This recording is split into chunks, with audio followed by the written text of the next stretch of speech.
Estamos muy contentos porque estamos nuevamente con ustedes en este su programa Diálogo Bíblico. Los meses han pasado, prácticamente se nos va a ir el verano. Estamos ya entrando en los primeros días de marzo y vamos a conversar acerca de las reglas del conflicto. Qué bueno que Dios dejó establecido, nos dio indicaciones cómo era este conflicto para nosotros enfrentarlo y no tener excusas, porque en algún momento podemos decir, mira, Dios no me ayuda, no me bendice, no, Dios está llano a abrir sus puertas del cielo para derramar grandes bendiciones sobre usted y sobre nosotros. Así que bienvenidos a su programa Diálogo Bíblico. Pastor Celis, bienvenido. Muchas gracias. Feliz de estar acá nuevamente para hablar de este tema que yo enseño acá en la Universidad Adventista y cuando tocamos este tema, realmente los estudiantes quedan muy, muy impactados, ¿no? Es un tema que a ellos les llama mucho la atención y quizás muchos de nosotros no hemos logrado entender lo que significa que dentro del conflicto cósmico que nosotros entendemos que hay en la Biblia, hay ciertas reglas y eso nos ayuda a entender muchas de las cosas que suceden en nuestro mundo. Fíjate, estaba pensando, porque leyendo esto, yo he quedado meditando en el hecho de que Dios no puede actuar al nivel de Satanás.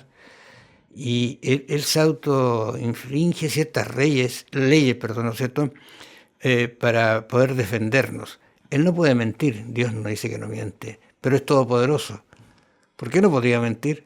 Porque ese no es un principio del cielo, no es su carácter, no es su vivencia, Él nos ama, por lo tanto hay ciertos parámetros que Él no hace, pero le da tiempo para que el ser humano diga, tenía Dios razón. Y eso es lo interesante, porque la semana anterior terminamos hablando acerca de la naturaleza del conflicto y decíamos que no es un conflicto entre pares, ¿no? Entre dos fuerzas iguales. Claro. Vamos a decir, cuando hay un conflicto, vamos a decir una pelea de box, ¿no? Son dos peleadores que los dos tienen condiciones similares y cualquiera de los dos podría ganar, podríamos decir. Pero aquí no estamos hablando de un conflicto entre pares, estamos hablando de un Dios todopoderoso y una criatura que no tiene ninguna posibilidad de salir airoso en un enfrentamiento cuerpo a cuerpo, por decirlo, con un Dios todopoderoso. Por lo tanto, lo que Dios hace para que el conflicto sea justo, para que sea algo que el universo pueda ver que Dios es justo, Dios dice, bueno, yo voy a enfrentar el conflicto no de la manera que Satanás lo haría. Yo lo voy a hacer con ciertas normas, ciertas reglas, y de alguna manera se rebaja, por así decirlo, ¿no? Eso se habla de la condescendencia divina, donde Dios toma un rol que no necesariamente Él podría hacerlo así, pero Él decidió hacerlo para poder tener una batalla justa, un fair play, como dicen a veces en el deporte, ¿no? Y por lo tanto, Dios no responde a Satanás como Satanás lo haría, sino que Él lo hace de una manera que pueda desenmascarar y pueda mostrar realmente cómo es Dios, ¿no? Dios lo hace con sus reglas, con sus normas, con su carácter, con sus armas, por así decirlo, a diferencia de Satanás, que Satanás va a intentar usar el engaño, va a intentar usar todo lo que pueda para ganar, pero Dios no lo va a hacer así. Ante este gran conflicto aparece el 1 Juan 3:8, dice, el que practica el pecado es del diablo, porque el diablo peca desde el principio, clarísimo, pero luego dice, para esto apareció el Hijo de Dios, para deshacer las obras del diablo. Y ahora tenemos una situación muy interesante que se da con Daniel. ¿Tú recuerdas que Daniel es un personaje especial en la Biblia? Capítulo 11 habla de su oración. Capítulo 10 luego comienza a hablar de la problemática de la espera, que se demora.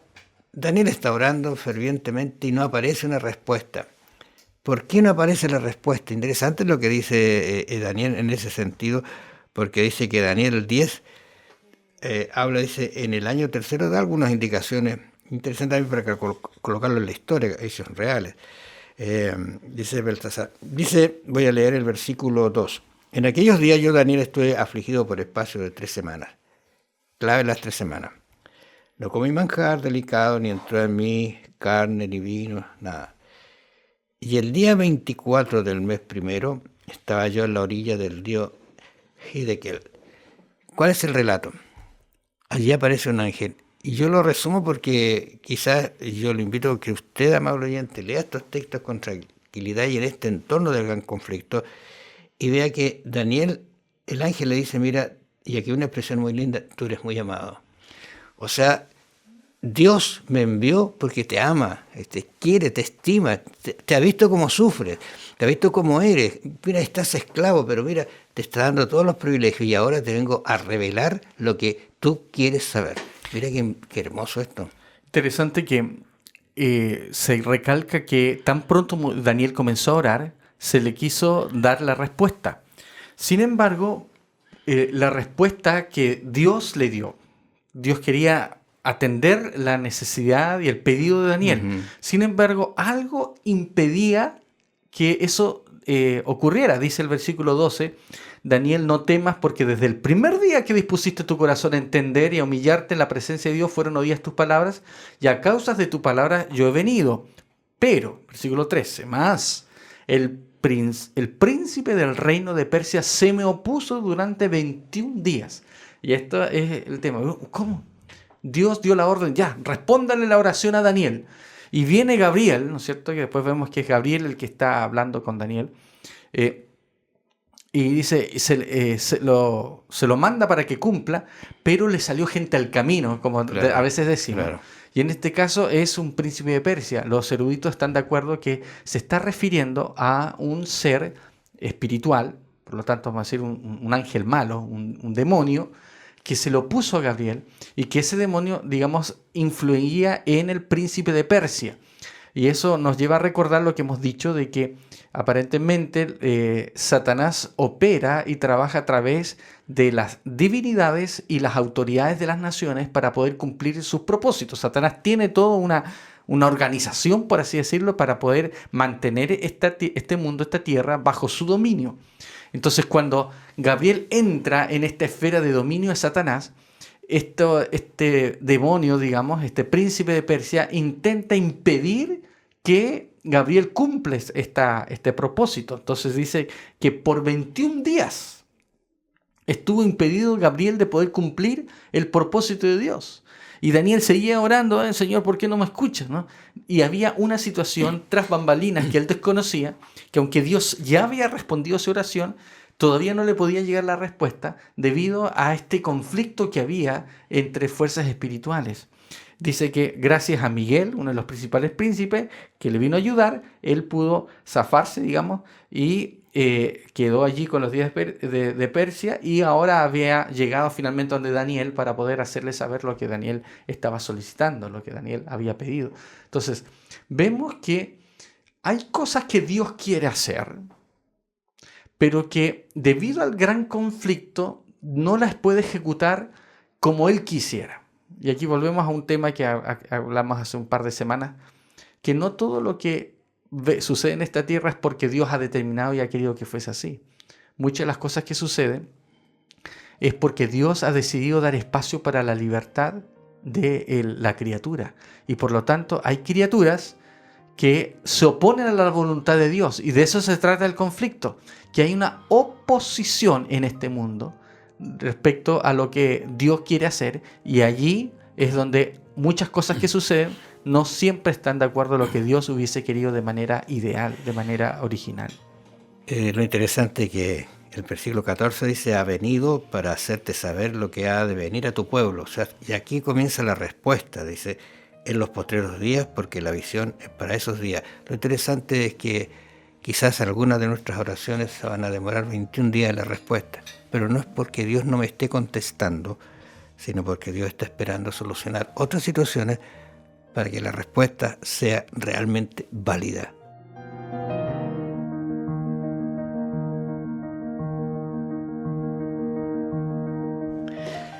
Si hay libros que explican esta situación del gran conflicto, en realidad uno de ellos es el libro de Daniel, que ya hemos conversado. Y el otro que está muy emparentado, voy a usar esta expresión, es Apocalipsis, que también habla acerca de este gran conflicto. Allí en la Biblia aparece un dragón que de alguna manera ejemplifica, y bueno, de todas maneras la Biblia lo llama la serpiente antigua, el dragón, ¿no es cierto?, qué sé yo. Apocalipsis 13:1 en adelante dice, me paré sobre la arena del mar y vi subir una bestia que tenía 7 cabezas, 10 cuernos, y en sus cuernos 7 diademas, y sobre sus cabezas un nombre blasfemo. De alguna manera, en Apocalipsis nos está mostrando la situación en que en la época efectivamente pasó estas situaciones. Estos son poderes que están existiendo, que existieron y que nos demuestran algo. Y dice, y la bestia que vi era semejante a un leopardo y sus pies como de oso y su boca como boca de león. Y el dragón le dio poder y su trono y grande autoridad. Todo este relato uno podría explicarlo con el libro de Apocalipsis y ver los reinos que existieron, que son reales, y que ocurrieron hechos que son reales.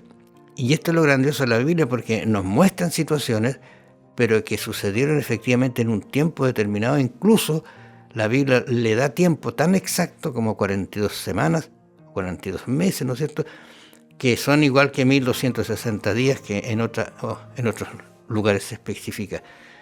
Qué clarísimo para que en el tiempo podamos entender lo que hace este dragón. Lo importante para entender acá es que se está presentando que dentro de este conflicto Satanás tiene cierta libertad, por así decirlo, ¿no? No podría haber conflicto si Dios no permitiera eso. Claro. Dios es el que le permite a Satanás tener cierta libertad, cierto dominio frente a las cosas de este mundo. Y es por eso que en el versículo 5 del capítulo 13 dice que el dragón a esta bestia, en el versículo 2 primero, que el dragón le da su poder, su trono, grande autoridad. Versículo 5 dice, también se le dio boca que hablaba grandes cosas y blasfemia, y se le dio autoridad para actuar 42 meses. Entonces, estamos hablando que los agentes malignos, tanto Satanás como sus secuaces, vamos a decir, ¿no es cierto?, los poderes que actúan con él en este mundo, actúan bajo cierta libertad que Dios les da, pero que esa libertad también tiene ciertas restricciones, ¿no? Dios permite el mal con ciertas restricciones de tiempo, de espacio, etcétera, ¿no? Por ejemplo, cuando entró el pecado en el cielo, Satanás tuvo que ser expulsado finalmente porque no se halló lugar para ellos, dice ahí el mismo Apocalipsis 12. Cuando Adán y Eva pecaron, también fueron expulsados del jardín del Edén, ¿no? Porque Dios no quería que el pecado viviera para siempre al comer ellos del fruto del árbol de la vida. Entonces vamos viendo que aunque Dios permite que el pecado y que las criaturas tengan libertad en su condición pecaminosa, lo hace con ciertas libertades, con ciertas límites y restricciones. Entonces esto es lo que el autor le llama las reglas de conflicto, ¿no? Dios tiene ciertas reglas, tiene ciertos límites que va estableciendo para que este conflicto se vaya desarrollando dentro de parámetros en los cuales siempre haya oportunidad de salvación y Dios no violenta en ese sentido las decisiones humanas de las criaturas, las libertades humanas, pero también Él restringe el desarrollo del mal para que no vaya a resultar en una destrucción completa de los planes de Dios. Fíjate que el versículo 7 de este mismo capítulo que estamos leyendo, y se le permitió hacer guerra. Ahí está la palabra, se le permitió hacer guerra. Segundo dice, contra los santos y vencerlos. Y uno dice, ¿por qué Dios le permitió? ¿Por qué lo dejó hacer?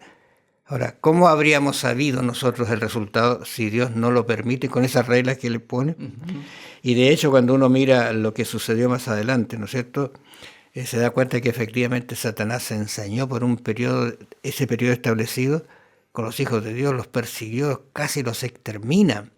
Fue terrible lo que pasa.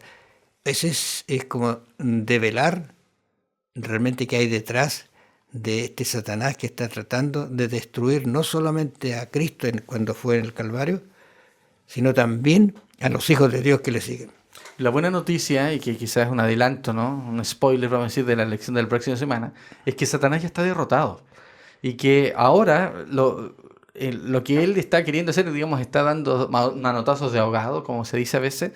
Y dice en Apocalipsis 12:12 que por lo cual alegraos cielos, los que moréis en ellos, y a los moradores de la tierra y el mar, porque el diablo ha descendido, ay de los moradores de la tierra, y del mar, porque el diablo ha descendido a vosotros con gran ira, sabiendo que tiene poco tiempo. O sea, Satanás fue expulsado del cielo, alégrense en el cielo, pero cuidado los de la tierra, porque se le ha dado un tiempito. Y Satanás sabe que le queda poco tiempo. Y Ahora, eso está muy relacionado con lo que va a mencionar usted sí, respecto a... estaba pensando en el libro de Job, el personaje de Job. Quizá entenderlo bajo el concepto de quién era Job, porque dice que era un varón, era un hombre perfecto, recto, temeroso de Dios y apartado del mal. Qué característica, qué diseño de Dios ahí en la tierra, en el mal, porque había mal en ese mundo, pero él era perfecto, adoraba a Dios, incluso dice que le nacieron hijas, esto lo cuenta porque después cuando hacían fiestas, él decía, ¿no habrá pecado a alguien? Y hacía sacrificios por cada hijo. O sea, esa preocupación tenía él de que no solamente él, sino su familia estuviera protegida por la mano de Dios. O sea, perfecto. ¿Y qué pasa? Aquí hay unos elementos muy, muy interesantes en este texto, donde lamentablemente el tiempo no nos da el espacio para poder verlos con detalle. Pero claro, aquí vemos una criatura perfecta, pero vemos que ocurre algo atrás, ¿no? Una escena atrás. Está ahí Job, ¿no es cierto?, descrito como un hombre perfecto, un hombre que cree en Dios, y de repente se traslada la escena al cielo. Y dice que el versículo 6 de Job 1, que un día vinieron a presentarse delante de Jehová los hijos de Dios, entre los cuales vino también Satanás. Los eruditos dicen que esta es una mala traducción del texto, no es un día, sino que ahí debiera usarse un artículo definido. El día que vinieron los hijos de Dios, no un día, no cualquier día, sino Claro. fue un día especial. Un día en que habían sido convocados los hijos de Dios. Entonces aquí hay una evidencia para lo que algunos estudiosos le llaman el concilio celestial. ¿Qué significa? Que Dios tiene un concilio. Dios Hace reuniones con sus hijos. Exactamente. Los ángeles. Convoca reuniones, convoca a los representantes de los distintos mundos, por decirlo de alguna manera, distintas criaturas que Dios tiene en el universo. Y un día, ¿no es cierto?, llegaron los hijos de Dios, dice, y entre los cuales viene Satanás. Y Dios le pregunta, Jehová dijo a Satanás, versículo 7, ¿de dónde vienes? Y respondió Satanás a Jehová, de rodear la tierra y andar por ella. Este diálogo se toma como, bueno, ¿y tú con qué derecho te presentas acá? ¿De dónde vienes? Y Satanás dice, bueno, vengo de la tierra. Y esta frase de rodear la tierra, andar por ella, generalmente se lo usaba para los reyes cuando salían a recorrer los límites de su reino para poder ver que estuviesen asegurados, ¿no? En ese tiempo no existían las policías como ahora, pero el ejército de Israel, del rey, salía a asegurar sus límites. En otras palabras, lo que está presentándose aquí es que Satanás se está mostrando él como el soberano de la tierra. Y él comienza a pedir cosas a Dios que haga en Satanás. Mira, él te obedece simplemente porque tú lo proteges, pero levanta esta protección y mira si no te maldice en el rostro. En otras palabras, Satanás comienza a solicitar delante del concilio que se le permita más libertades de las que ya tenía para poder atacar a Job. Y cosa curiosa, Dios le permite delante del concilio. Nuevamente vemos que Dios actúa de una manera totalmente transparente. Dios no impone su voluntad, sino que da libertad también a las criaturas, incluso a Satanás, para que intenten desarrollar su plan de gobierno, por así decirlo, en el caso de Satanás, y que finalmente va a demostrar que Satanás está equivocado en el punto que intenta demostrar. Interesante la comprensión que tiene Dios con Satanás, pero la puede tener también con nosotros. Quizás donde estemos, quizás qué problema, nos creemos justos, nos arrodillamos en la mañana, le conversamos a Dios, le pedimos su protección y en el día aparece una desgracia. ¿Cómo la respondemos? El gran conflicto está latente, dependamos de Dios porque Él tiene respuesta para eso.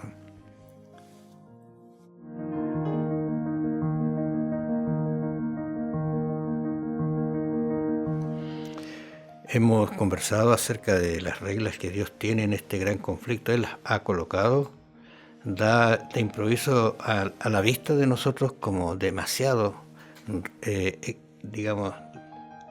límites para... Pero mira, interesante que así se ha ido desarrollando, ahí se ha ido abriendo, hemos ido conociendo entonces cuál es el drama del pecado y qué es lo que Satanás quiere contra nosotros y qué es lo que quiere Dios también. Pero lo interesante de estas reglas es que son temporales. Y dice aquí Juan 12:31, ahora es el juicio de este mundo, ahora el príncipe de este mundo será echado fuera. ¿Cuándo ocurre eso? Bueno, la venida de Cristo marca un punto crucial en este conflicto. Hasta ese momento se lo reconoce a Satanás como el príncipe de este mundo, ¿no? Hay varios textos que se lo menciona ahí como rey, como príncipe, como señor de este mundo. Pero Satanás perdió ciertos privilegios y perdió, digamos, definitivamente sus pretensiones cuando Cristo vino y lo derrotó. No solamente en la tentación, sino también y especialmente en la cruz, como vamos a ver. Pero lo importante que la lección de esta semana nos quiere destacar es que dentro de estas reglas de conflicto, que las desconocemos en detalle, podemos entender que Dios restringe a Satanás en cuanto a límites espaciales, temporales, para que no se desate el mal, por un lado, y por otro lado, Dios se autolimita, y que las autolimitaciones de Dios son más bien de naturaleza moral. ¿Qué significa eso? Que Dios nunca va a actuar en contra de lo que es correcto, de lo que es justo, ¿no? Entonces, cuando Dios no interviene para poder detener algo, es porque hay suficientes razones desde el punto de vista moral para que Dios no actúe. A lo mejor para nosotros puede ser, pero a Dios, ¿qué le cuesta, ¿no es cierto?, que sanarme de mi enfermedad, por decir algo, ¿no? O a Dios, ¿qué le cuesta, ¿no es cierto?, que yo me encuentre $1.000.000, ¿no? Por mencionar cosas así.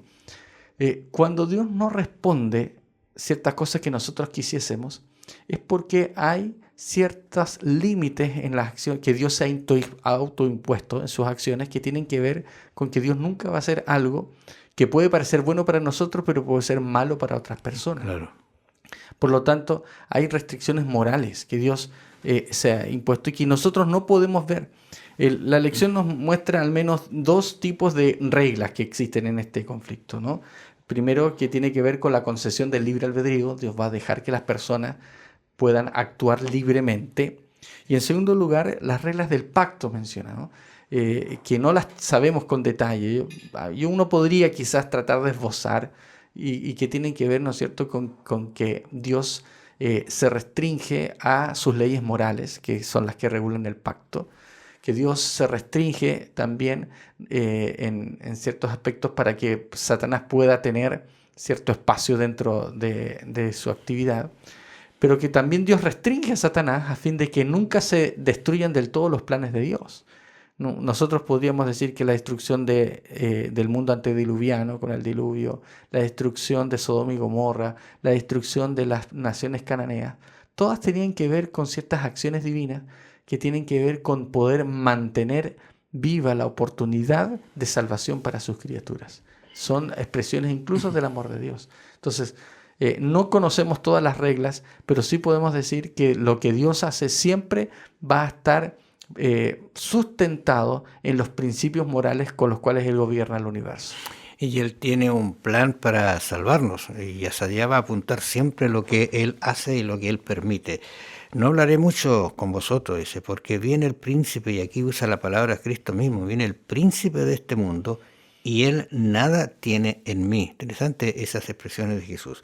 Ahora, ¿cuáles son los límites que Dios tiene, que Dios se ha puesto, digamos, aquí en este gran conflicto? ¿Son de qué tipo?